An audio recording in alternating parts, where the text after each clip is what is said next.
देश का प्रधानमंत्री साधु संतों के चरणों में सर झुकाता है और उसी के नौकर सर पे चढ़ के बोलते हैं। पुलिस वाले साधु संतों से उल्टा सीधा बोलते हैं रास्तों में। तो जब राजा सम्मान कर रहा है तो नौकर सम्मान क्यों नहीं कर रहे?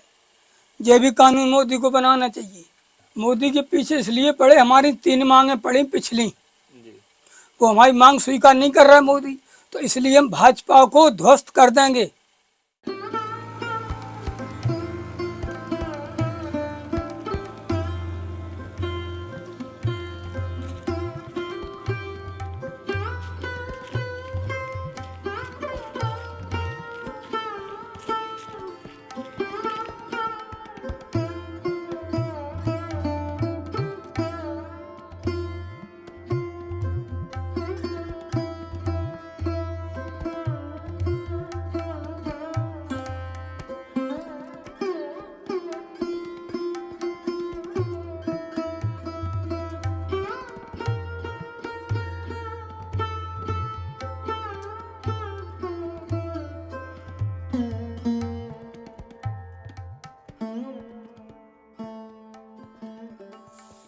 कौन लखनऊ वाले महाराज जी? आपसे फोन करके आया था वो एक लड़का। अच्छा, हाँ आया था एक। मूंगफली से तैयार कर रहे हैं मूंगफली को। हाँ वो तो मूंगफली ये फल मंगा रहे हैं, ये फल खा रहे हैं। महाराज जी बहुत नहीं भाई, संभाल मंगाने थी हमने।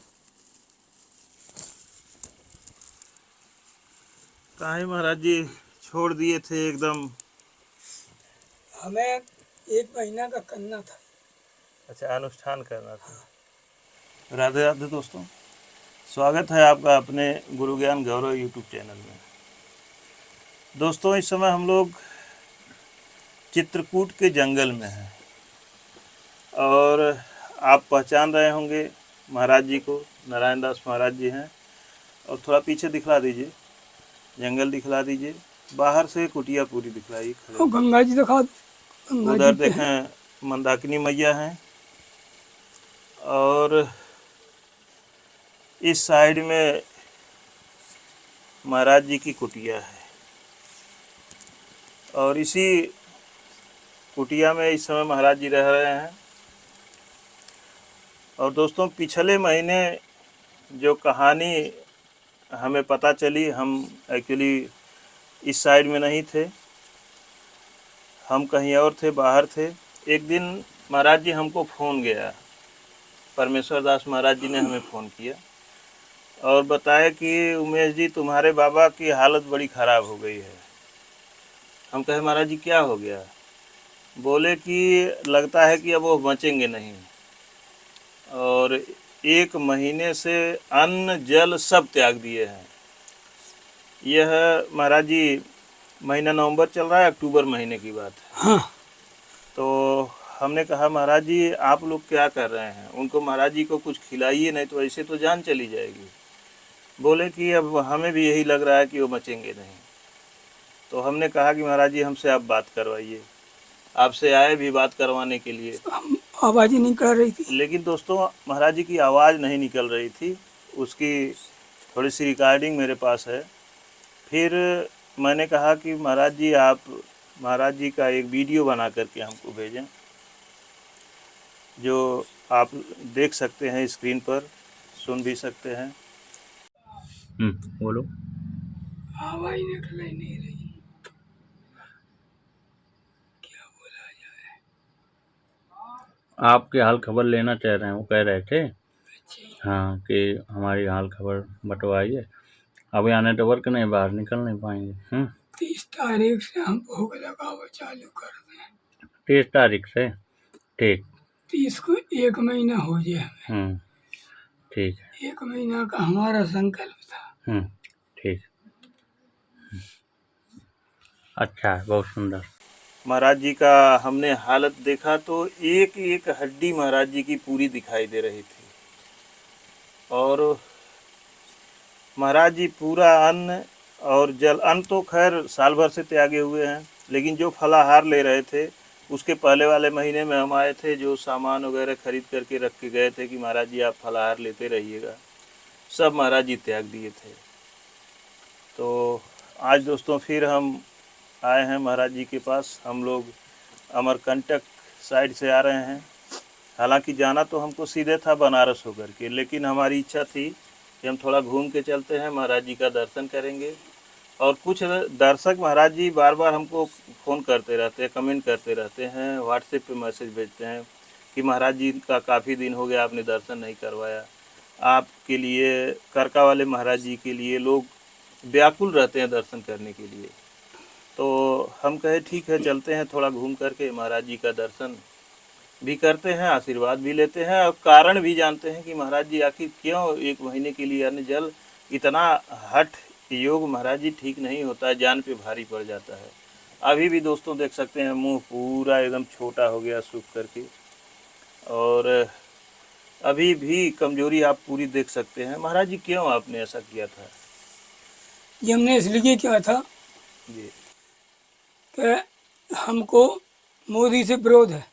जी तो मोदी से विरोध है तो हमने तपस्या की जी मोदी को हटाने के लिए, जी लेकिन फिर एक मजबूरी सामने आ गई।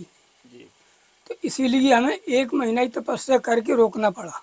जी मजबूरी सामने जी आ गई कि फिर दूसरा कोई नहीं है जी कि कोई हमसे आशीर्वाद लेके वो कुर्सी संभाले। जी तो जब कोई आशीर्वाद लेने हमने आ नहीं रहा है जी तो फिर प्रधानमंत्री की कुर्सी कौन संभालेगा। तो जब मजबूरी हमारे पास फिर आ चुकी तो हमने 1 महीने की तपस्या करके और रोक दी कि अब मोदी ही कुर्सी संभालें। अब अगला जब चुनाव आएगा तो उस चुनाव में फिर विरोध करेंगे, भाजपा को फिर रोकेंगे, महाराज जी मौत की नहीं क्यों जाने आप देंगे। मोदी के पीछे क्यों पड़े हुए हैं? मोदी के पीछे इसलिए पड़े, हमारी 3 मांगें पड़ी पिछली, जी वो हमारी मांग स्वीकार नहीं कर रहा है मोदी, तो इसलिए हम भाजपा को ध्वस्त कर देंगे, भाजपा को चलने नहीं देंगे, कभी जी ध्वस्त कर देंगे। क्या मांग है महाराज जी आप? हमारी मांग है सरकारी भूमि पर, चाहे जंगल हो चाहे गांव के पास हो, साधु संत को आज़ाद किया जाए, कुटिया बना के कहीं भी रह सकता है। जी अगर सरकारी भूमि पे साधु संत नहीं रहेगा तो कहाँ रहेगा, जी कहाँ वो 50 लाख का प्लाट खरीदेगा, भिक्षा करके तो पेट पाल रहा है। और दूसरी मांग हमारी ये है कि ट्रेन फ्री की जाए पूरे भारत में। जी जिस तरह से प्रत्येक ट्रेन में विकलांग की बोगी लग रही है, उसी तरह से साधु संतों की बोगी लगना चाहिए। जी उस पर साधु संत लिखा जाए, उस बोगी में सिर्फ साधु संत ही चलेंगे, दूसरा कोई नहीं चलेगा। जी क्यों? साधु संत और अन्य डिब्बों में चलते हैं तो जनता की ठोड़ा खाते हैं, उसमें अपमान होता है, और टिकट नहीं लेंगे तो सीट नहीं मिलेगी, परेशान किया जाता है। तो इसीलिए हमने मांग रखी साधु संतों के लिए कि प्रत्येक ट्रेन में साधु संतों की बोगी विकलांग की तरह लगना चाहिए।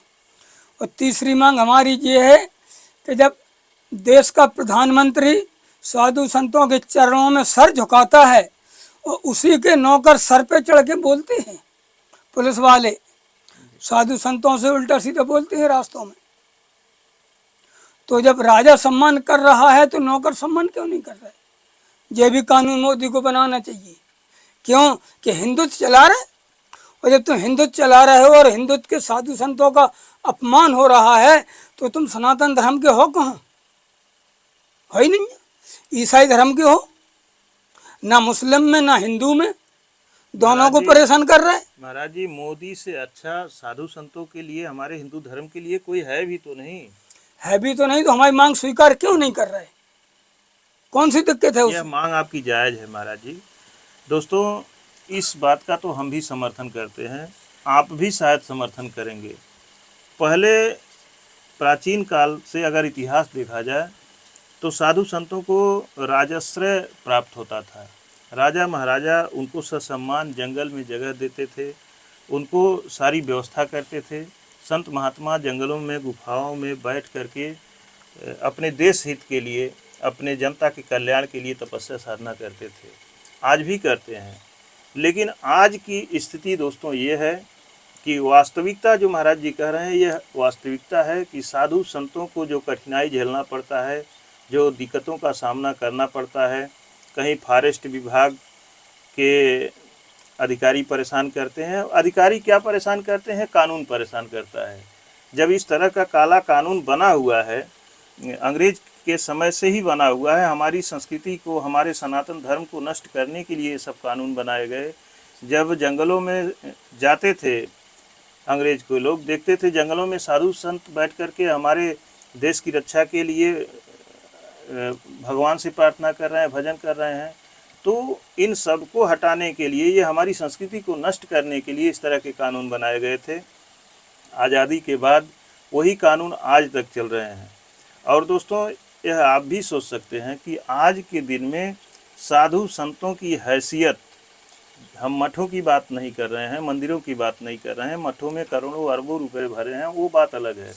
लेकिन जो वास्तव में साधु हैं, जो वास्तव में संत हैं, जंगलों में बैठ करके वास्तविक साधना करते हैं, उनकी हैसियत आज भिखारी के रूप में है।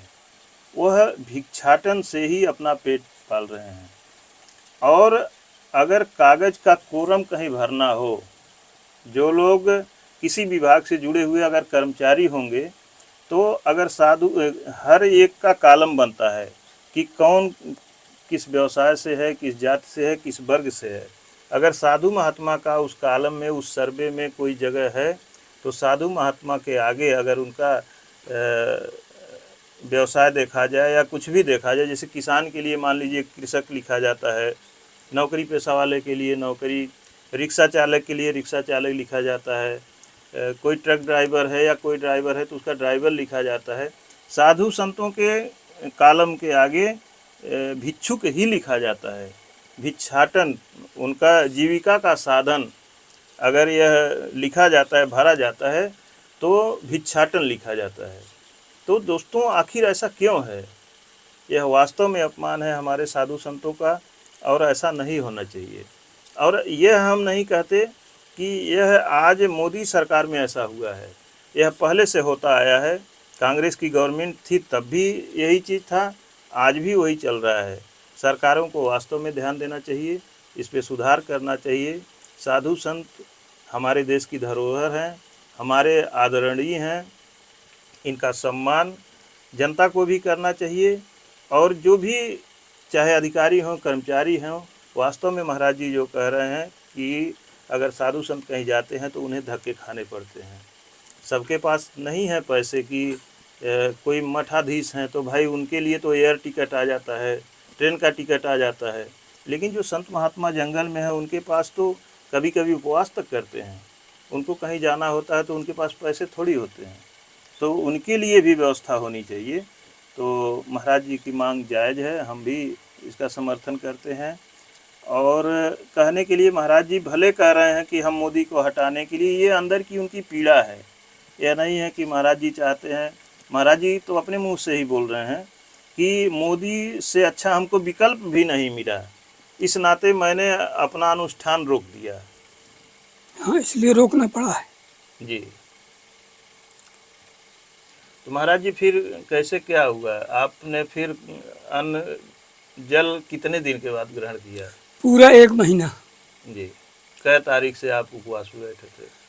28 सितंबर से जी 30 अक्टूबर को लिया है, जी पूरा अक्टूबर निकाल दिया है। जी। तो दोस्तों, यहाँ के जो महंत जी हैं परमेश्वर दास महाराज जी, वो भी घबरा गए थे।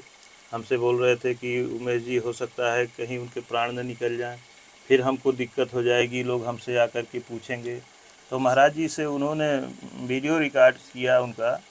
तो महाराज जी ने बोला कि यह मैं खुद कर रहा हूँ, इसमें किसी का कोई दोष नहीं है, मेरे प्राण चाहे जाएं चाहे रहें, उसका जिम्मेदार मैं हूँ।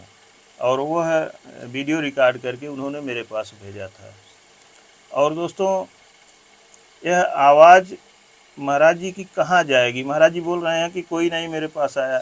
आप महाराज जी यहाँ जंगल में बैठे हैं, यहाँ ऐसा तो है नहीं कि सभी लोग आते हैं जाते हैं। और जो यहाँ के चाहे कोई भी यूट्यूबर हों, वो लोग भी ऐसी चीज़ें नहीं दिखाते, न दिखाना चाहते हैं। हम तो दोस्तों थे यहाँ से, आप गूगल पे सर्च कर सकते हैं, गोरखपुर से चित्रकूट की दूरी 450-500 किलोमीटर है। हमें जानकारी मिली, लेकिन उस समय हम नेपाल साइड में थे। और हमें जानकारी कब मिली 27 तारीख को मिली। 27 को जानकारी मिली। फिर 28 तारीख को महाराज जी ने हमको बात करवाने की कोशिश की महाराज जी से, लेकिन बात नहीं हो पाई। फिर उसके बाद हमको ऑडियो भेजे और महाराज जी बताए कि बोल रहे हैं कि 30 तारीख को हम अन्न ग्रहण कर लेंगे। तो फिर हमें पता चला, मैंने बात किया, बोले कि हाँ अब स्टार्ट कर दिए हैं, लेकिन फलाहार ही ले रहे हैं। वो तो जीवन भर रहेंगे, फलाहार ले रहे हैं। तो फलाहारी तो जीवन भर रहेंगे। यह स्थिति है महाराज जी की। महाराज जी एक अच्छे महात्मा हैं, इसी बेस में रहते हैं और घूमते रहते हैं, जंगल में घूमते रहते हैं, इसे नंग धड़ंग, चाहे ठंडी हो, गर्मी हो, बरसात हो, कोई भी सीजन हो। और आप देख सकते हैं यही महाराज जी का बिस्तर है, ये बोरा है, इसी पे कंबल बिछाए हैं और एक कंबल रखे हुए हैं, यहीं ज़मीन पे सोते हैं। इसमें सांप भी आ जाते हैं, कीड़े मकोड़े भी आ जाते हैं, सब रहते हैं इसी में। सब लोग आ जाते हैं। महाराज जी उनको साथ लेके सोते हैं। महाराज जी का कृपया आप इधर दिखलाइए, चूल्हा दिखला दीजिए, और जो सामान वगैरह महाराज जी अपना रखे हैं। और चूल्हा आप पूछेंगे कि जब भोजन नहीं करते हैं तो चूल्हा क्या होगा, तो इस पे दोस्तों फलाहार महाराज जी अपना तैयार करते हैं।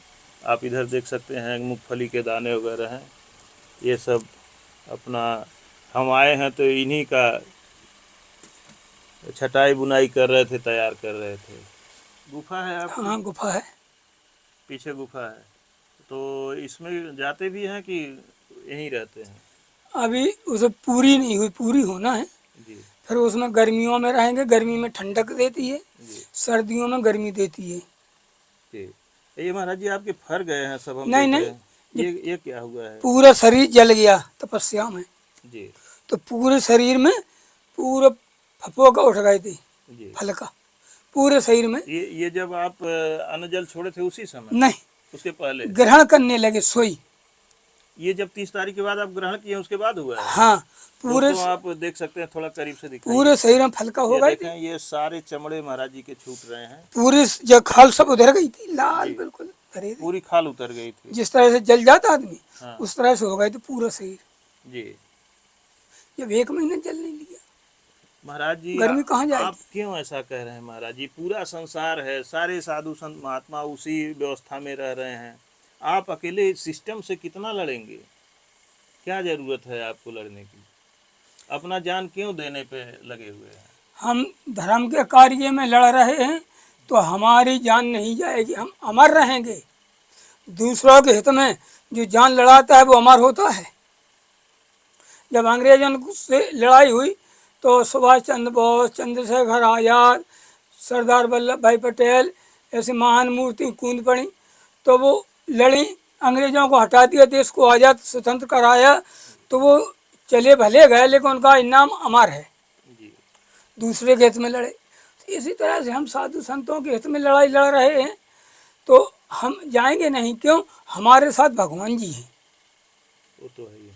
जो हमने 1 महीने का जो व्रत किया है मोदी के विरोध में, तो इस व्रत में हमारी सहायता 3 देवताओं ने की, जी गंगा मैया ने, पवन देव ने, सूर्य के भगवान ने। जी जब जो 1 महीना हमने काट पाया, उन्हें 1 दिन नहीं काट पाते, जी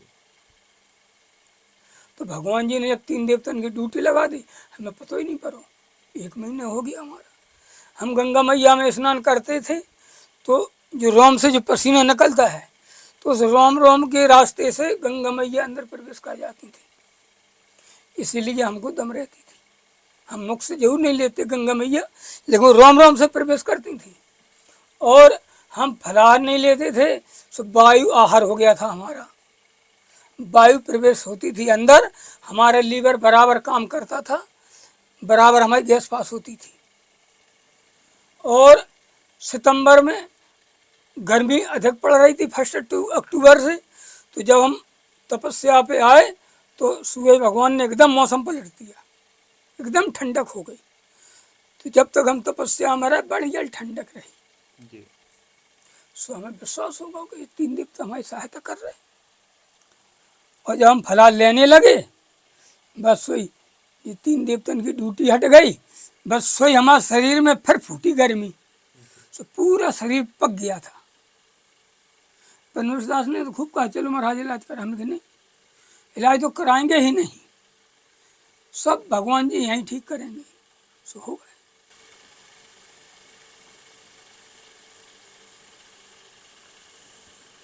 दोस्तों, यह वास्तविकता है। वास्तव में हम पूरे देश में घूम रहे हैं, जंगलों में ही हम घूमते हैं, हर जगह महाराज जी लोगों की यह समस्या है कि जिस भूमि पर महाराज जी लोग रहते हैं उन्हें कहीं न कहीं दिक्कत का सामना तो करना पड़ता है। इसे आप लोग न जानते हों तो न सही न माने, लेकिन हम यह समस्या पूरे देश में देख रहे हैं कि हमारे साधु संतों को यह ज़मीन की समस्या का सामना तो करना पड़ रहा है। और वहीं हम नेपाल भी जाते हैं, नेपाल में जो भी साधु संत होते हैं वहाँ की व्यवस्था यहाँ की एकदम उल्टा है। जंगल में साधु महात्मा रहते हैं, वहाँ सरकारी अधिकारी आते हैं, सर्वे करते हैं कि कहाँ पे महात्मा रह रहे हैं, इनके लिए क्या व्यवस्था है, क्या कमियां हैं, और लाखों रुपए खर्च करके उनके लिए पानी की व्यवस्था की जाती है, उनके लिए कुटिया की व्यवस्था की जाती है। जो महात्मा कुछ दिन से वहाँ रह रहे हैं, जैसे 10 साल 5 साल हो गए, तो वो सर्वे करा करके उनकी सारी व्यवस्था की जाती है। यह चीज़ें मैं देखा हूँ, महाराज जी लोगों से मैंने बात किया है। और अगर आप लोगों को विश्वास न हो तो फिर आगे वहाँ जब फिर हम वीडियो बनाएंगे तो यह चीज़ें हम महाराज जी लोगों से पूछ करके आपको सुनवा देंगे कि वहाँ पर सरकारें व्यवस्था करती है, नेपाल सरकार व्यवस्था करती है। यहाँ तक कि हम तो देखे हैं कि बर्फानी बाबा के लिए एक बार वहाँ के कुछ मोहम्मदन थे जो उनके ऊपर हमला किए थे बर्फानी, और गौ सेवा के लिए, गौ माता की सेवा करते हैं महाराज जी। 500-700 800 गायें उनके पास हमेशा रहती हैं, और गाय कभी कभार जा कर के जंगल के बाहर नुकसान भी कर देती हैं। और मोहम्मदन लोग हैं, उन लोगों की खेती है, इसको लेके कुछ विवाद हुआ और वो लोग जा कर के महाराज जी के ऊपर रात में हमला कर दिए। कुल्हाड़ी से महाराज जी के सर में कई कुल्हाड़ी मारे थे। महाराज जी इलाज भी नहीं करवाए, अभी भी ठीक हैं, स्वस्थ हैं। और नेपाल सरकार ने तभी से 3, एक हेड कांस्टेबल और 2 कांस्टेबल की व्यवस्था की है। तब से 3 पुलिस कांस्टेबल वहाँ पे हमेशा ड्यूटी में तैनात रहते हैं। तो दोस्तों, यह व्यवस्थाएं हैं, हमारी कमियां हैं, इन्हें स्वीकार करना चाहिए और सरकार को इस पे ध्यान देना चाहिए। अगर प्रधानमंत्री जी इस पर गौर नहीं करते हैं तो आगे चल के आने वाले समय में भाजपा एकदम नीचे को चली जाएगी, डाउन होती जाएगी। इंडिया में राज्य नहीं कर पाएगी भाजपा। अभी गठबंधन में चल रही है, 240 पर होगी हमने इस चुनाव में भाजपा, अब आगे चल के और नीचे जाएगी। उन्हें इस पर गौर करें नरेंद्र मोदी, साधु संतों का सम्मान करें तो फिर भाजपा का भी सम्मान होगा, और साधु संतों का अपमान होगा तो भाजपा का भी अपमान होगा। इंडिया के अंदर भाजपा को चलने नहीं दूंगा, पर हमें तपस्या करूंगा, हम चुनाव में रोकने का प्रयास करेंगे। महाराज जी, अगर आपकी आवाज़ नरेंद्र मोदी तक पहुंचेगी, उनके नेता मंत्री अधिकारी अगर इस वीडियो के माध्यम से आपकी आवाज़ को अगर उनके पास पहुंचाएंगे तो ज़रूर वह ध्यान देंगे और ज़रूर कोई न कोई कानून बनाएंगे साधु संतों की सहायता के लिए। इसी के साथ दोस्तों मैं वीडियो समाप्त करता हूं। मिलते हैं और संत के चरणों में। धन्यवाद दोस्तों।